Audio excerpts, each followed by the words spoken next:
You don't always think about the ones who don't get adopted.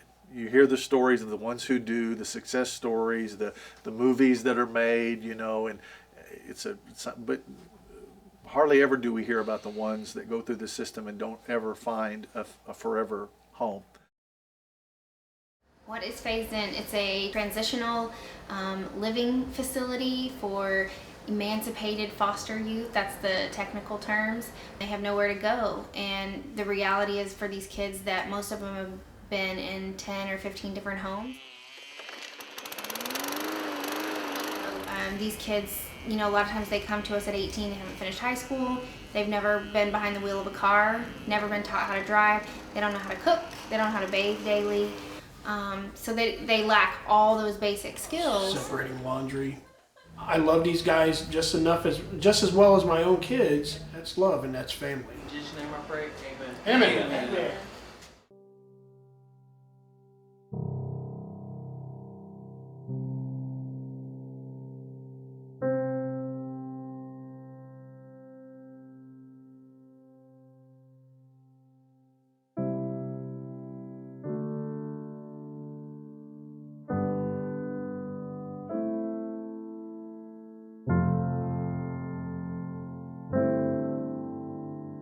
I then sat in on a conversation. A young girl was telling her story of growing up in the system, and that really got to me because she really put her hopes in the fact that she was going to get adopted. And then on the morning when she woke up on her 18th birthday and looked in the mirror and out loud said what she'd been thinking on the inside, and she said, I just blurted out the words, well, it looks like nobody wants you. That's the mindset and the mentality that kids that are in foster care that don't ever get adopted, I think that's the mindset that they have that causes them to go on this downward spiral in life, because if you don't have anybody believing in you, you don't have much hope. And I think what we've got to do is find these young men and young women and let them know, hey, we believe in you. You, not just to be part of our program, but to be part of our family. It's just been 3 years. I was on a tour of a place in this region that kind of does a 30-day version of what we're doing, and it took them 10 years to even open the doors because of all the money they had to raise and all of the system they had to get in place and all of the program they had to develop. So this is unheard of. Nobody's getting rich off this. Nobody's getting famous off of this. It's not something we're doing to scratch an itch that we want to be the hero. We're just doing this because right now it's not being done. And that's the thing about our program, is that it's a family. And I think that Troy and Sarah seriously, in a spiritual way, adopt these guys. If you could get house parents for any of the campuses, you'd want a part of Troy and Sarah to be in all of them, because they are grace under fire, I think is the greatest way to describe them. And they are amazing. It's that kind of spirit that doesn't have to be wined and dined and prodded and, oh, I've got to have dental plan and this insurance and all this stuff. And when you're called to do something, you do it. Quentin's a good guy. He's awesome. This is where the selfie poses come into play. And he has a great sense of humor. And right now, I'm thinking I'm looking good. Yeah. Oh, I'm sorry. I have been the resident advisor for about 4.5 months now. I get that I'm held in in a leadership role, and I get that I have to make certain decisions that some of my friends don't have to make, and I get that, and I've always been willing to make that ever since I was younger, because when my mom passed away, I knew that I had to step up. He's in a tough situation because the guys were in the program and then he came along, so he's kind of having to win them over. But we see an anointing in Quentin to lead. We see a leader in him. He has overcome a lot of things, and he has a great spirit about him. You have to give some part of your heart to it. Not all of it, because if you give all of it, you're just going to come home crying every day. But you have to care about it, and you have to think rationally and think the best that you can for your kids. I think the real thing is the personalities that are so different. There's no two people in that program that are alike. They're all so different, and yet they make it work. Amos, lovable guy, funny. Yeah, right? He'll make you laugh.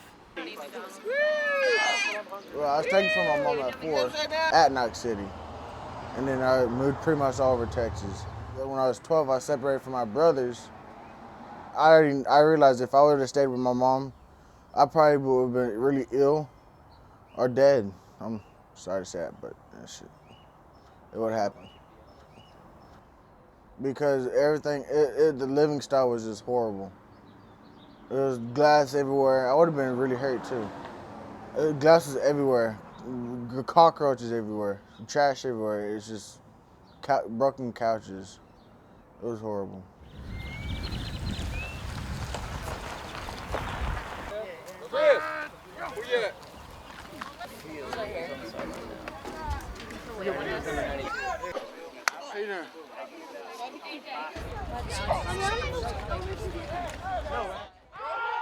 I love the game of football. It's just not my life, but it's my favorite thing in the whole world. Cause I can catch. I'm like Des Bryant.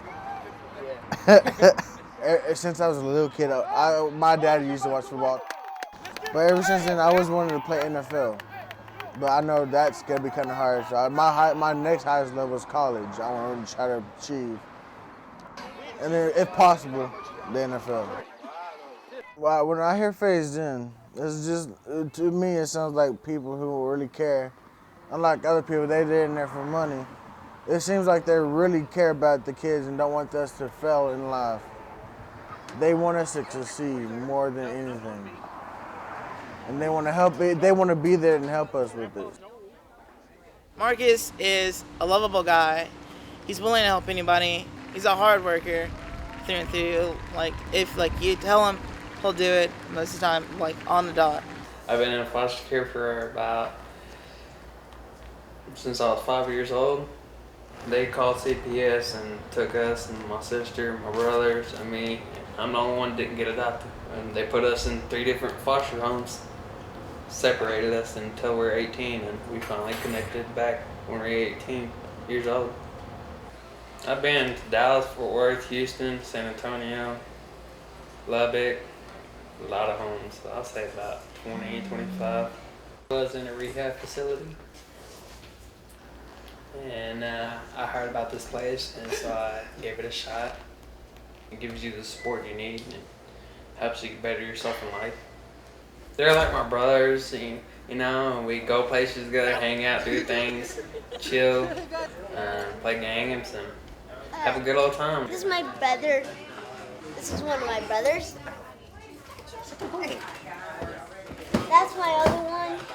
And that's my other one. And this is Quentin. Brandon, very ambitious, very high energetic. He's goal driven, and that's great to have. Young, goal driven, wanting, he has all these different dreams, and that's great. And if he puts his mind towards something, he'll do it.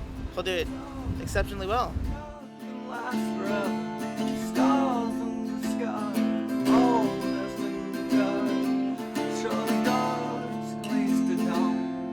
My mom goes, "Hey, it's your dad on the phone," and I expected Terry. And this guy answers, and he goes, "Hey, my name's Roger, I'm your dad." And I'm like, "What?" And I always knew I had this last name Waldrop too. I always knew that, but they never told me how I got it. And I started getting visitations with him.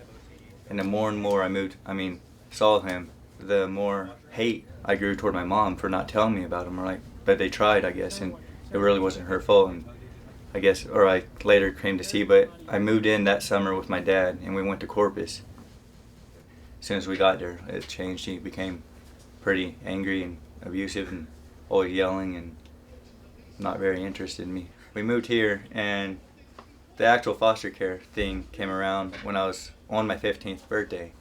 He hit me for the last time, so I hit him back, and that night I ended up going to the correction detention center, and I had a felony assault family violence. I was 15. Happy birthday to me. They dropped my charges because he later admitting to hitting me first, and it was just me more on him. That's really the beginning of foster care, really, for me. But the main thing throughout foster care for me is I already had trust issues. I don't trust people very much. And up until recently, I think the only first people I told I actually loved them is Troy's family, I guess, because I hated that word. I never said it, and I've ruined relationships with myself because of that. I'll never forget this, at all. This place put up with me a lot, and I actually appreciate that because now I'm understanding what they've been through with me and how I need to fix things. Well, a lot of times when people come over and stuff to like show interest in us, it's like they come to do documentaries that are like, or not documentaries, but like films and presentations and stuff, and like ask us questions, to, like better us, and like, but really it's for them a lot of times. And they come and show interest, but they never really stay and try and get to know us. Like I said, moving here, I mean, was the start of me just like starting to get used to people again and like actually wanting friends and stuff. But now it's kind of harder. Not a lot of people want to hang out with us. So, I mean, I'm a people person. I like hanging out and doing stuff. So. When these guys go to like another facility, you mess up, you cuss out one of the staff members, you're gone. You know, we're willing to work with you and to make you a better person, just like a family would. Like with my own children, if I caught my son stealing, I'm not gonna be like, oh, I'll take care of that. You know, I'll fix it for you. No, you're gonna have to live up to your mistake. You're gonna have to learn from this. And you have to have connection to someone else, and you have to have a reason to keep going. And these kids have lived such hopeless lives, and just not knowing the circumstances. And I think that these kids, whatever it is, there's something that happens when you're taken from your mom and your dad. No one has the right to make you feel like less of a person or that you don't matter, because you do matter, and one day you will show them that you can change the world.